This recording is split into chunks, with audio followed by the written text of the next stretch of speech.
of Israel, incredible amounts of money. Why? There's something else going on here, and they haven't told you the whole story. If you were looking down from a satellite, looking down onto the earth, or even higher out than a satellite would be, you would see that the largest single landmass on the earth is from Russia, from the northeast tip of Russia, all the way across to central West Africa, to the West African coast. Then from England, England, all the way across to India.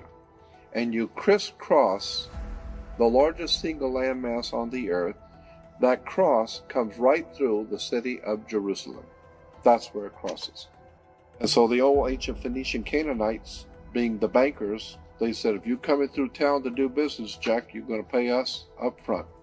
And so whoever controls Jerusalem controls the flow of oil, drugs, all kinds of products, the flow of gold, diamonds, all the valuable things in the world goes through Jerusalem. That's why it's the holy city. Money, international, monetary world situation set up so that all money, all flowing of business, commerce goes through Jerusalem. That's the name of the tomb. And that's why Jerusalem is so important to the American people. Now, you've got to give the people a reason why Israel is so important. Now, we know that Israel is very important because of strategically where it sits on the trade routes to control the flow of oil, drugs, diamonds, and a lot of drugs in Israel, going through Israel. Major movements of illicit narcotics and drugs through Israel. And diamonds, gold, money, etc., etc. But you've got to give the people who are going to go over there and lose their lives and give their sons in war, you've got to give them a reason. So we tell them that it's religious. It's the Lord's chosen people, the Lord's people.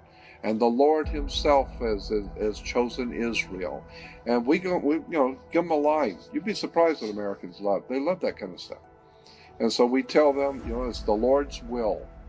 And the Lord Jesus was there, and all the great prophets and all of that. And so we have to protect that little country, Israel, because it's the Lord's will.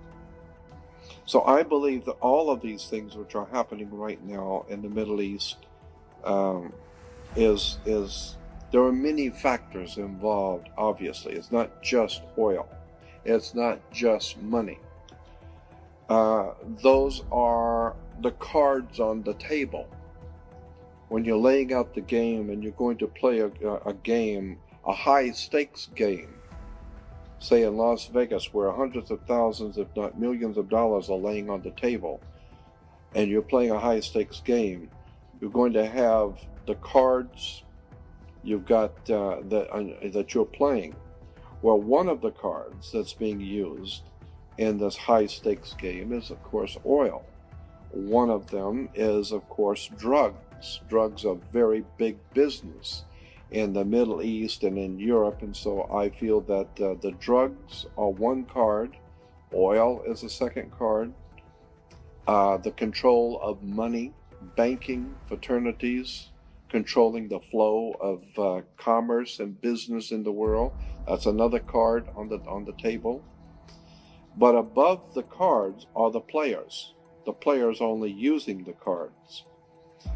And I think the players in this world game that's being laid out for us now are guided not by the cards. They're guided by something else. There's something else going on here. And it has to do with secret societies and ancient religions